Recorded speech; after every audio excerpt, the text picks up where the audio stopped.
तो curies law क्या कह रहा है कि फॉर पैरामैग्नेटिक मटेरियल्स, ये स्टेटमेंट है क्यूरीज लॉ का कि for paramagnetic material susceptibility, magnetic susceptibility is proportional to 1 upon absolute temperature. तो कभी भी आप कहा जाए कि इस मटेरियल में ज्यादा से ज्यादा मैग्नेटाइजेशन रखना है तो आप कम टेम्परेचर कम में काम करना पसंद करेंगे, क्योंकि तभी आपका ये बढ़ेगा बेटा। फिर एक कंडीशन आती है, क्या ये लॉ हमेशा वैलिड है? ठीक है, तो इसका जवाब भी आपको लिखना आना चाहिए, क्या ये क्यूरीज लॉ हमेशा वैलिड है? तो ऐसा नहीं है, इसकी एक कंडीशन है जिसको हम बोलते हैं सैचुरेशन। ठीक है, आपको पता है कि पैरामैग्नेटिज्म का बेसिक कॉज आपको बताया गया, अगर आपने 2 दिन सुना है लेक्चर तो, कि ऑलरेडी एटम्स के पास एम वेक्टर्स होते हैं, तो एक्सटर्नल फील्ड में वो सारे अलाइन हो जाते हैं। ये बताया गया है कि नहीं आपको? भव्य आप बताइए, आपको ये बताया गया लास्ट 2 लेक्चर्स में कि सारे एम वेक्टर्स अलाइन हो जाते हैं इसमें?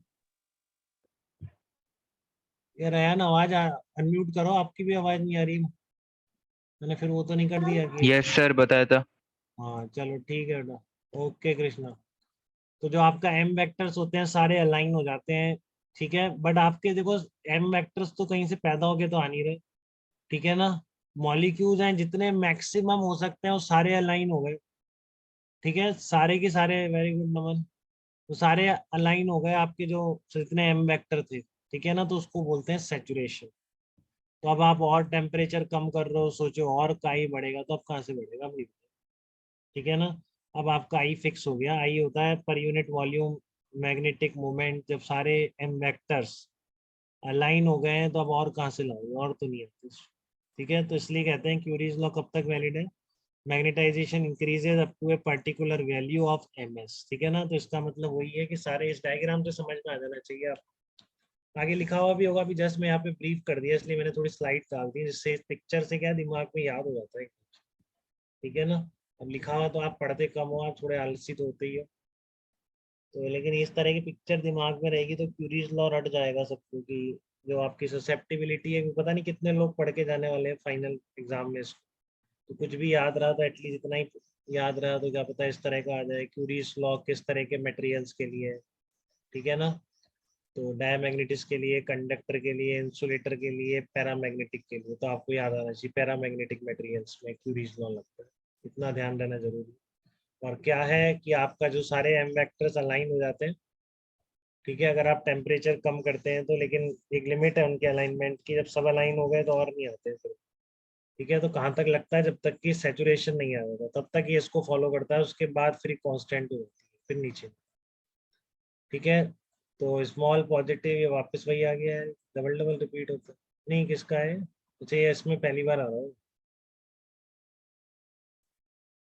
अरे मैंने बहुत गड़बड़ लिख दी, मैं नींदों में था क्या जब मैं लिखता था? पैरामैग्नेटिक होगा ये, थोड़ा ध्यान से चलिएगा, इसमें ऊपर मैंने कई बार क्लियर कर दिया। पैरामैग्नेटिक है ना, intensity of magnetization of paramagnetic substances small positive and is proportional to magnetic. ठीक है, ध्यान से सही कर लेंगे इसको, मैं भी सही करूंगा, देखो PDF. The intensity of magnetization of paramagnetic substances is small, positive and is proportional to magnetizing field। ये small और positive होता है। ठीक है, और ये आपको बड़ा वाला जरूरत नहीं है, formula C B naught by T इतना कोई नहीं पूछे आपको, बस वो ध्यान रखना है प्रोपोर्शनल टू 1 अपॉन टेम्परेचर। ठीक है, और म्यू ग्रेटर देन कंडीशन में ये लिख दिया मैंने यहाँ पे जो बोला है शायद, for a paramagnetic material if field is increase और temperature is lower then magnetization of material is increased। ठीक है, magnetization increases up to a particular value ms, which is called saturation value। At this point all the dipoles are perfectly aligned with the field and beyond this point Curie's law is no longer valid। तो जब perfect alignment हो गया है, saturation हो गया है, उसके बाद क्यूरी लॉ वैलिड नहीं रहेगा, फिर आप कितना भी टेम्परेचर चेंज कर लो काई चेंज होने वाला नहीं है। ठीक है, रीजन ऑफ पैरामैग्नेटिज्म ये वही लिखा हुआ है कि डाइपोल्स अलाइन हो जाते हैं, एक बार पढ़ लेंगे। ठीक है ना, एग्जाम्पल में इंपॉर्टेंट एल्यूमिनियम है। ठीक है ना, नाइट्रोजन गैस के नाम पर डायमैग्नेटिक होती है, ऑक्सीजन गैस के नाम पर पैरामैग्नेटिक होती है। और जो इम्पोर्टेंट एग्जाम्पल वहाँ था कॉपर का था, कॉपर आपका एक डायमैग्नेटिक मटेरियल्स है। ठीक है, जबकि आपका एक एल्यूमिनियम कैसा मटेरियल है, पैरामैग्नेटिक मटेरियल्स। ठीक है, तो ये एग्जाम्पल जरूर याद रख लेंगे, 2 या 3 एग्जाम्पल्स। आपको पता रहने चाहिए डायामैग्नेटिक के, पैरामैग्नेटिक के, और फेरो के तो तीन ही है, आयरन कोबाल्ट निकेल। ठीक है ना, फेरोमैग्नेटिज्म के तो याद रहते ही है सबको। आयरन कोबाल्ट निकेल ये तीनों क्या है, फेरोमैग्नेटिक मटेरियल्स के एग्जाम्पल। ठीक है, तो अब थोड़ा सा फेरोमैग्नेटिक, हाँ धर्मांज आप पता नहीं क्या कह रहे हैं एब्सोल्यूट जीरो टेम्परेचर के बारे में, तो कुछ कहना चाह रहे हैं बट समझ नहीं आ रहा आप किस सेंस में कह रहे हैं। सर उस पे 1/, उसके टेम्परेचर के प्रोपोर्शनल था, तो 1/0 पे तो डिफाइन नहीं होगा। हाँ ठीक है, सही कह रहे हो आप, तो वहां तक तो पहुंचनी नहीं है बात, पहले ही फेल हो जाना है। ठीक है, जब परफेक्ट अलाइनमेंट हो जाए। ठीक है धर्मांश, ठीक क्लियर है है बेटा, याद है आपको ये चैप्टर धर्मांश? ऐसा लग रहा है आपको कुछ चीजें याद हो गई हैं, एग्जाम में आप कर पाओगे कुछ इसमें से, बताओ। चलो बताओ यस धर्मांश, सर। सोलेनोइड में अंदर कैपिटल एच क्या होता है? सोलेनोइड के अंदर कैपिटल एच कितना है? सर ये थर्ड वाला नहीं है, तो जैसे फर्स्ट और सेकंड। अरे अभी तो कराया, आज सुनते नहीं हो यार, कुछ नहीं सुनते हो तुम यार। कैपिटल एच आज भी तो बताया मैंने। भाभी आप बताओ कैपिटल एच क्या होता है, कल सर का वो लेक्चर। तो हाँ, IN।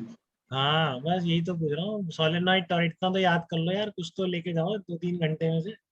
यही क्वेश्चन आ जाए, बिल्कुल आ सकता है। सोलेनोइड या टोरॉइड के अंदर कैच निकालो, तो मटेरियल हो या ना हो, आई इंटू स्मॉल एन। दूसरा आपको याद हो गया होगा, mu is equal to mu naught 1 + काई, इस पे प्रॉब्लम आ सकता है। ठीक है, एक वो परसेंटेज इंक्रीज निकाली तो काई एम इंटू 100, ये percentage increase in magnetic field होती है, वो आपको बताया।